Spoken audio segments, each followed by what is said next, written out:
Walaupun ternyata dari Louvre-nya sendiri harus dipulangkan di peringkat ke-12, but it's okay. Kita masih ada 2 game lagi yang tersisa nantinya. Udah terbakar-bakar nih RBR nih. Dan masih belum lihat lagi untuk sekitar tempat lainnya, karena di atas kali ini nggak seperti di game pertama. Karena di ronde pertama bener-bener full banget di arah atasnya. Tapi kali ini cuma ada RBR, terus ada Louvre juga. Tadi kita bisa lihat ada EVOS dengan splitnya di daerah observatory ya kan. Ya, dan kita agak sedikit bergeser ke pemuncak klasemen sampai dengan ronde ketiga tadi ada dari anak-anak RRQ Hades. Dan bisa dilihat juga kali ini anak RRQ juga lumayan nyaman. Mereka ngeluting di wilayah pick dan nge-splitnya juga lumayan jauh. Gua rasa mereka benar-benar natis kalau misalkan di picknya sendiri itu masih kosong ya. Belum ada yang mau nabrak nih. Belum ada yang mau nabrak di peringkat pertama loh. Harus ditabrak nih, diliatin dulu kan di Purgatory. Ntar RRQ turun di mana? Ayo kita hajar ya kan. Biasanya kan gitu. Tapi biasanya malah jadi advantage untuk tim-tim yang ditabrak. Karena kalau misalkan gue flashback lagi ke dulu pernah ada tim Dranex waktu season 2 FFVM, itu waktu ditabrakin malah jadi advantage karena Dranexnya malah nyayur di sana. Yes, anak-anak dari First Rider kali ini ya udah langsung ngamanin di wilayah kota tuanya aja dari First Rider. Masih coba santai-santai aja kali ini Lihan. Yep, bakal looting-looting aja karena ini nggak secepat tempo game-game sebelumnya ya. Dan di Sentosa pun ternyata ada The Prime yang udah kedengeran juga suara kalengnya ke arah tim Boss Nightmare, yang di sana gue liat cuma ada satu orang, ternyata ada dua muncul tiba-tiba. Kayak bertelur gitu ya. Iya, kayak bertelur gitu. Muncul lagi satu lagi, ada 2 player walaupun kali ini masih belum terlihat 2 player yang tersisa dari Boss Nightmare. Gue rasa dari Limzy sendiri nggak natis karena dia juga nggak mutusin buat turun kali ini, dan Limzy sendiri bakalan coba untuk looting, coba regroup lagi ke arah dari teman-teman ya kali ini. Iya, bakal coba untuk lewat ujung map aja, lewat pinggir-pinggir pantai ya kan. Dan tim Boss sendiri pun nggak ngelakuin tembakan, nggak ada terlihat mau ngelakuin setup buat fight ke arah tim The Prime. Karena masih bahaya banget juga. Ya. Gue rasa memang lootingan dari Bossnya sendiri belum lengkap sih. Mereka belum pede banget untuk fight pastinya.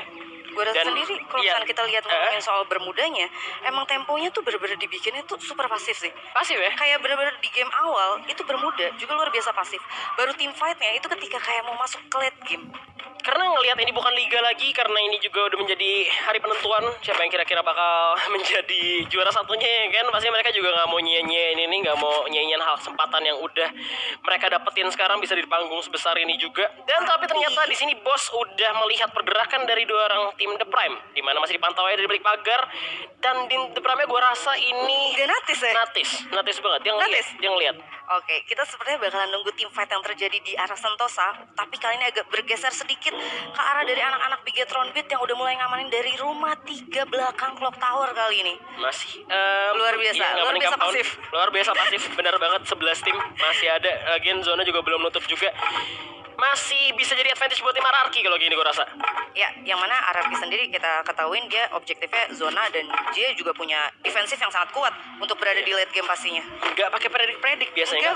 Gak maksud gue gak pakai info box gitu, pakai predik gitu, pakai prediksi, pakai naluri kayaknya. Ditambah lagi sebenarnya mereka juga nggak objektif sama resource. Kita bisa lihat tadi waktu di Kalahari juga resource yang dimiliki sama Legalot itu dia pakai tas level 1 awalnya untuk ada di Refinery, terus dia juga pakai Mr. Weiger, med kita cuma 3. Jadi bener-bener kayak objektifnya oke, kita masuk late game-nya dulu. Sampai akhirnya bener-bener bisa konsisten selama 3 game berturut-turut. Iya, pemanfaatan mereka juga terhadap peperangan yang lagi terjadi juga bagus gitu. Kayak dia lagi perang, kita nggak usah ikutan. Ngapain kita ikutan buang resource? Tapi kalau misalkan kita bisa steal kill, lakukan. Tapi kalau misalkan nggak bisa, tahan aja, ya kan? Tapi kita semua butuh poin pastinya buat ngejar peringkat pertama, karena gap poinnya nggak begitu gap poin sakit harusnya. Iya. Biasanya cuma beda 2, beda 5. Nah, itu ketika kalau misalkan memang lu nggak main agresif. Sebenarnya kalau misalkan dari 6 game ini dengan perhitungan poin segini, lu cukup main agresif sekali atau 2 kali. Setelah itu lu bakal main konsisten aja. Cukup ya sebenarnya. Cukup sebenarnya. Kecuali lu di 6 game tersebut nih misalkan main cuma placement point doang, main konsisten doang, cuman nggak pernah main agresif itu ke poin eliminasi dikit gitu, cuma buya-buya doang. Terus lu tusun sekali kelar, biasa kayak gitu. Dan ada man of the match kita kali ini dari ronde ketiga dengan 9 kill, yaitu ada Chanzu kali ini. Tadi sebelumnya Legalot, terus dikasih lagi sekarang dari RRQ Hades lagi seorang Chanzu. Aduh, bahaya banget nih RRQ nih. Kalau misalnya lihat-lihat, mereka tinggal ngamanin placement point sih gue rasa. Tak. Dan seperti yang Legalot pernah bilang juga waktu di regular season ya. Yes. Sebenarnya dia nggak butuh buya, yang penting 10 poin eliminasi aja tiap match katanya. Dan kalau kita ngomongin soal RRQ, sebenarnya RRQ juga pernah mewakili nama Indonesia Ya. untuk ada di kancah internasionalnya ya. Pernah juga bareng sama EVOS waktu itu.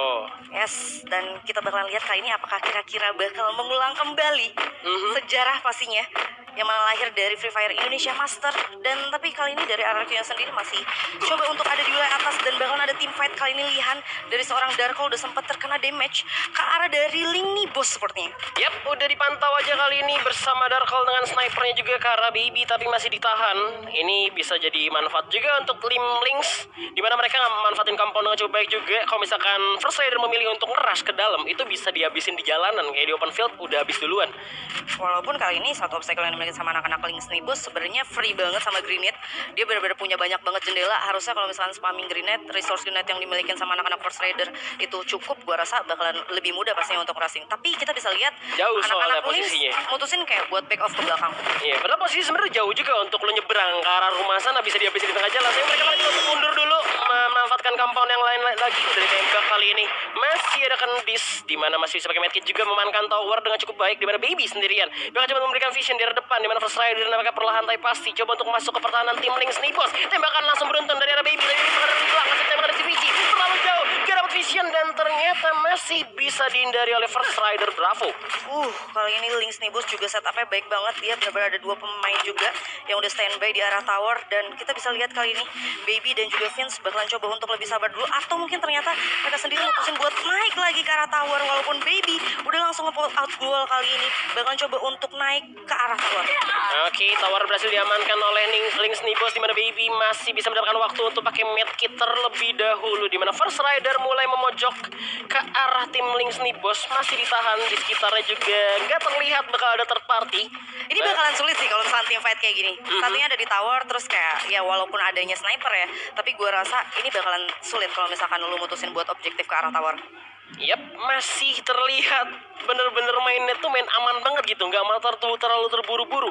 Wow. Dan kalau misalnya kita lihat sekarang udah ada split yang jauh banget dari Boss Nightmare juga tentunya, dimana Riza, Fear, Aimgat masih berjauhan sekali. Haide pun ada di ujung map, tidak terlihat.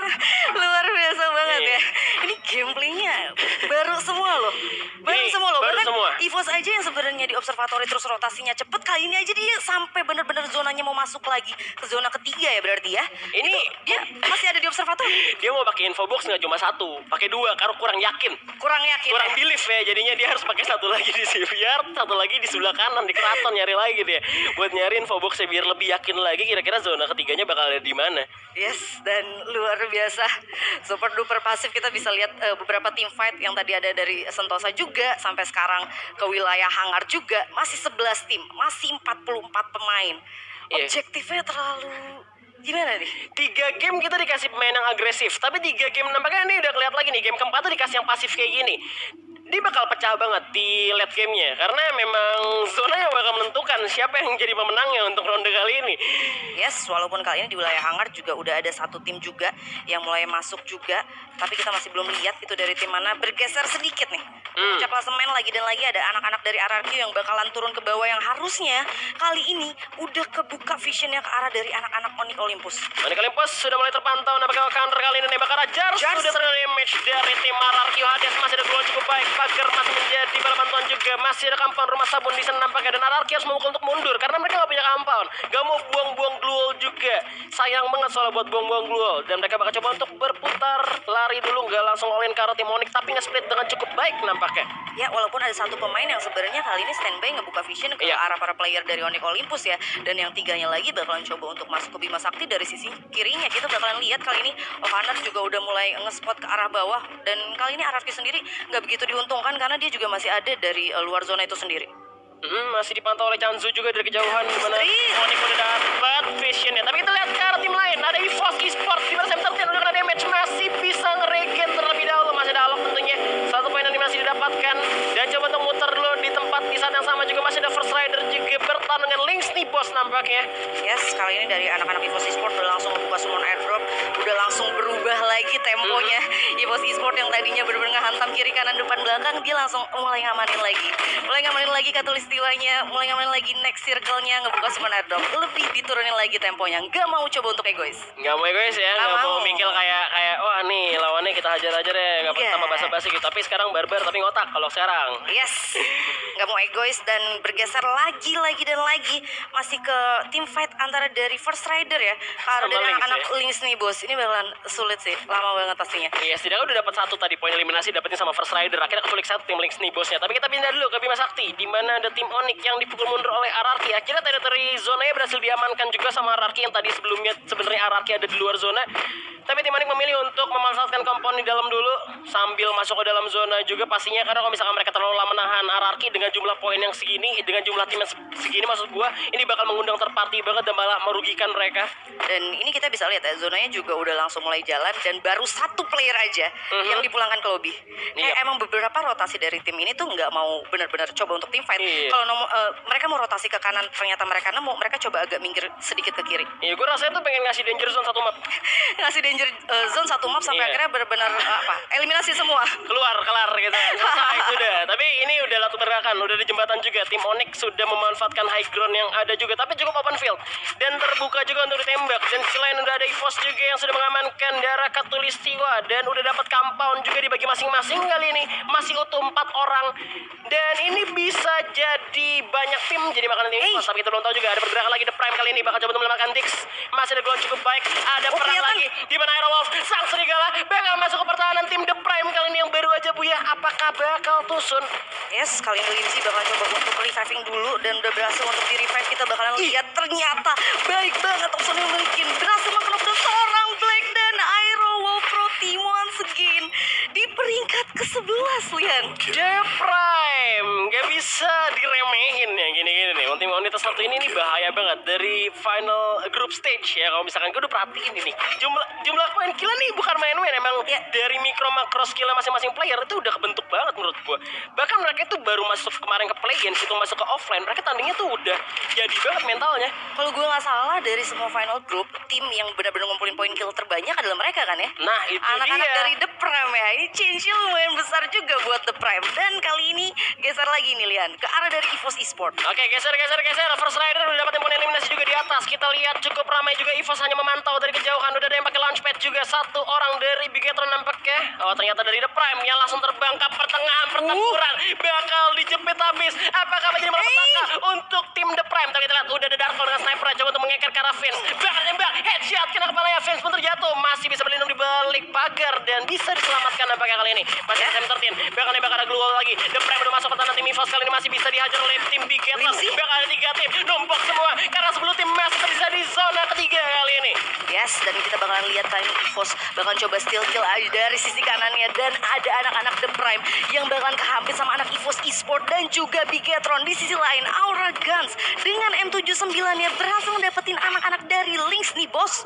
Wow, ini bener-bener padat banget di Katulistiwa. Padat banget nampaknya. EVOS juga nampak kesulitan kali ini karena tim The Prime udah masuk tiba-tiba terbang dari kejauhan juga ada Bigetron dan zonanya masih didapatkan sedikit aja oleh tim EVOS. Mereka harus kehilangan abu. Nggak cukup baik, tapi kali ini di luar juga bakal ada fight bisa dimanfaatkan oleh EVOS tentunya. Ya, yang mana kali ini ternyata zonanya nariknya ke atas.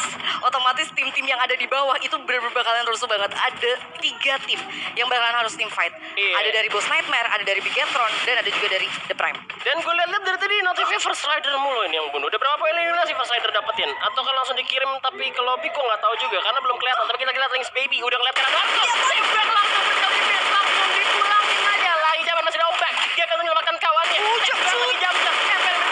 Jangan pakai double shot. Langsung dijam-jam dari jauh ada Dendis. Dengan sekarangnya. Belakang itu pemain dari First Rider satu persatu zona langsung begitu ya First Rider. Masih ada pagar. Coba bantu pakai gulung medkit dulu. Pemain First Rider bakal ditinggal aja oleh Lynx nih bos. Walaupun tersisa 1 pemain aja, tapi baik juga keputusan yang dimiliki sama anak-anak Lynx nih bos.